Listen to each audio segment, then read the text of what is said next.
আমরা যখন অনেকে 31st নাইট উদযাপন করছি তখন শীতে কাতরাচ্ছে মানুষ এবং ফ্লোরে শুয়ে আছে, ঘুমাচ্ছে।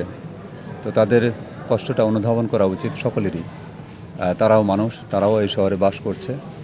তাদের এই দুঃখ দুর্দশা দেখে বিত্তবান যারা, তাদের এগিয়ে আসা উচিত। আমি শুরু করলাম, আমাদের এই কাজ আমাদের সামর্থ্য অনুযায়ী চলমান থাকবে। রংপুর উত্তরের জনপদ, এখানে শীতের তীব্রতা প্রতি রাতেই বাড়ছে এবং গত 2 দিন ধরে শীতের তীব্রতা ক্রমান্বয়ে বৃদ্ধি পাচ্ছে এবং যারা বৃদ্ধ শিশু, তাদের জন্য জীবনযাপন খুব কষ্টকর হয়ে গেছে, বিশেষ করে দরিদ্র মানুষের জন্য। এরকম রেল স্টেশনে প্ল্যাটফর্ম এবং খোলা রাস্তার নিচে যারা বাস করতেছে, তারা এই শীতের তীব্রতায় আরও বেশি অসুস্থ হয়ে পড়ছে।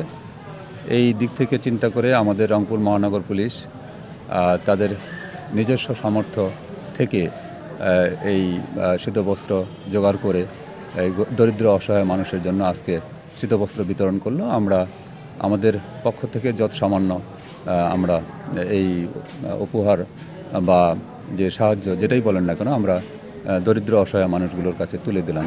এটা আমাদের মানবিক একটি বিষয়, এটি চলমান থাকবে।